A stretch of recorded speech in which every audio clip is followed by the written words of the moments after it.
I can't remember what we had next lined up. I think it was... Well, speaking of Chris Chibnall, natural transition. Yeah, very good. Yeah, well done. Yeah. It was his birthday yesterday, as we're recording this. Oh, yeah. Happy birthday, Chris Chibnall. Yeah. I hope you had a nice day. Which, by the way, can I just say, anyone insulting him on his birthday, being like, I hope he has a terrible birthday, grow up, man. You're just a dickhead at that point. Yeah, grow up. He wrote something that you didn't like, but he's just a guy at the end of the day. It's a similar thing with Chris Eccleston, like last week. It's like, he... Come on. Just let the guy live. Yeah, like, I'm not... As I've sort of alluded to a lot in this podcast, I'm not a big Chibnall fan, but I'm not going to, like, insult the guy on his birthday. All I did was, on his birthday, I made a joke being like, I hope Chibnall enjoys his as-yet-uneaten birthday cake, which is obviously a meme. But, like, you know, I genuinely... I wouldn't personally insult the guy, because it just feels a bit... It is a bit mean. And, you know...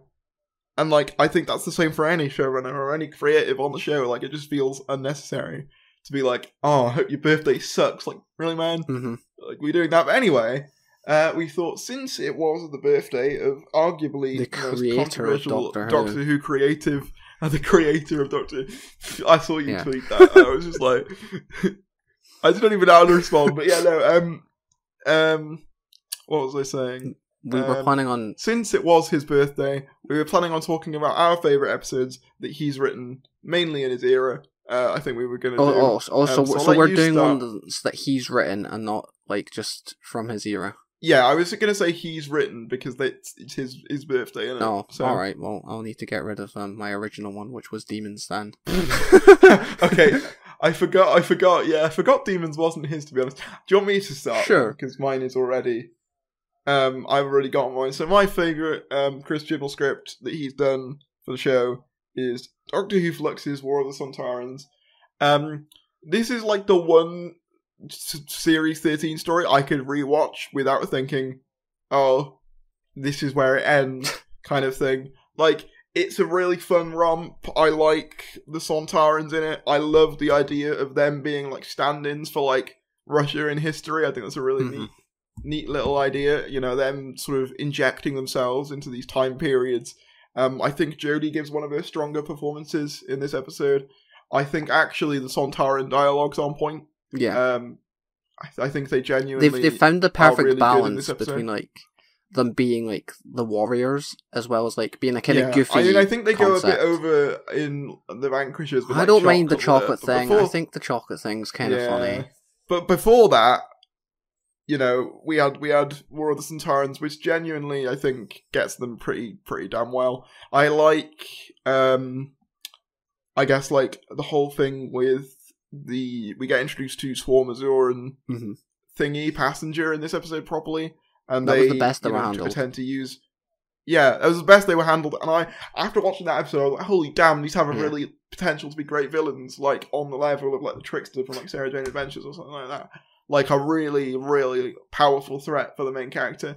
Didn't really pan out, but they made a strong impression in that episode. I thought Vinder's introduction was solid. You know, and it was it was before the story jumped the shark, as in Flux, which probably helped. Like, everything felt like it made sense to be there, I felt. I didn't feel like, with some other episodes, it's like, do we really need this? Whereas, like, with War of the Sontarans, I'm like, yeah, okay, it kind of makes sense. You split between, like, a Sontaran, you know, conflict throughout time, and also, you know, what's ever going on in Anthropos with Yaz and, like, Vinder and that. They made sense. And I quite like the visuals of, you know, the Sontarans invading, like, modern-day Earth and landing on the stadium and stuff. Yeah. War of the Sontarans is probably my favourite. Dialogue's probably its strongest. Jodie's performance as the Doctor is probably one of my favourite performances from her. Yeah, just a solid. For me, that's it's annoying because I'm entitled to agree with you, but I'm like, I want to try and keep it varied. But when I think of the Chris Chibnall era, all the best scripts don't come from him, bar like War of the Sontarans. That is the sad thing. And I'm like, I mean, you did say you liked Village. Yeah. I didn't know if they were counting like co-written. Well. Yeah. I think you can count co-written if you wanted to. Yeah, well, why not? I think we'll allow that. Sure. I will pick Village of the Angels then, because it's pretty good. Fair enough. Yeah. Oh, did you see it, actually? Speaking of that, you know, like on eBay, the sign for, you know, the village that they're in that episode, yeah, it got listed on eBay. The actual prop that they what do you mean? What do you mean listed. The village? What? I didn't know. Was it a model shop setting? No. So there's a sign for the village because it's called Mediton or something, and that sign has ended up on eBay. I saw there was a few just random Doctor Who like props up there, because I saw like the finger from like the guy from Canyon. Zellin's finger. Like, okay. Someone's just beeped outside. I heard it. Oh my god, did you hear it? I don't know why. They're coming for me. But what were we saying? Yeah. There was Alan's finger, there was that, and there was also, I'm looking at this Kablam box, which was a screen-used Kablam box. I don't know why, but I kind of just want to buy it. Yeah, it would be like just a cool sort of thing to have, like prop, just have in the background or something. I'm not even a big Kablam fan, but I just think it'd be fun. Yeah, the thing is with Kablam, it's like, I quite like the idea though, and like the world it sets up. Like, Kablam is like a concept, like an aerospace delivery service, makes a lot of sense. Like, I could see them cropping up again in, like, other eras. Like, they're kind of like the Jadoon in that sense. Yeah. They fulfill a function in universe. The only thing... I mean, it's just the same. Yeah, the only thing I don't like about Kerblam is the mixed messaging at the end. Because I think... I quite enjoy Kerblam up until that moment. I think it's a genuinely really neat concept. And I just vibe with it a lot more than a lot of episodes in Series 11. It's just a shame that they... completely fall flat on their face with that resolution, where it's like, actually, the system's not that bad. Like, you sure? Is it? It's still annoyed Amazon enough to leak the Witchfinders a week early, so that's pretty funny. That is weird.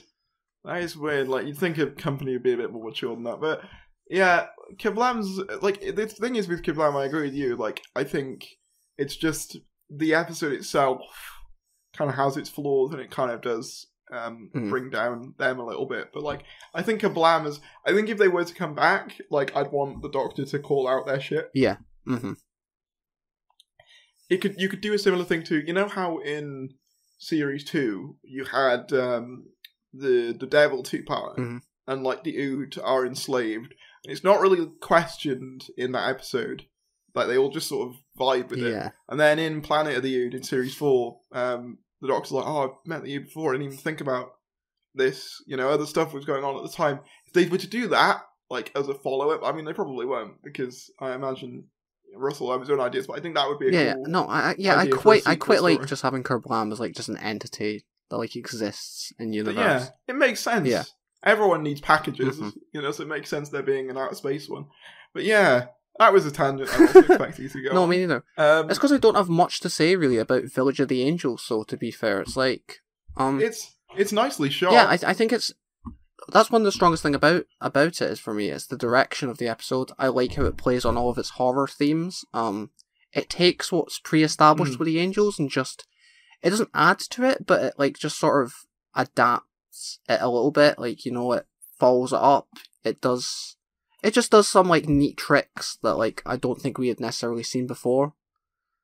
And I think the whole, like... That's fair. I think it's got one of the best cliffhangers as well. Yeah. I just wish the cliffhanger had a cooler resolution and just... It got undone. To be fair, that's most cliffhangers, though. I know, I was just a bit like... I feel like the idea of the Doctor being turned into a weeping angel is just such a cool one. It is. And the idea of that just being undone immediately is kind of sad. But I mean, for me, like, Village of the Angels is kind of like okay. Like, it's not bad. I don't. Have you rewatched it since? Because I know you watched it and you thought it was okay, and then you didn't. I think I have watched it again, and I still don't quite get the same.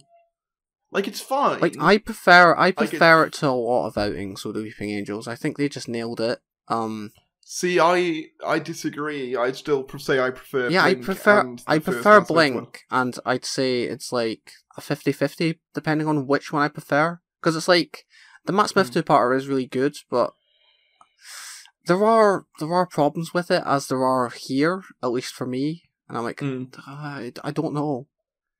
Because the biggest problem with this one is I think there are clear shots where characters are just looking at the angels when they move, and that really bugs me. That really bugs me.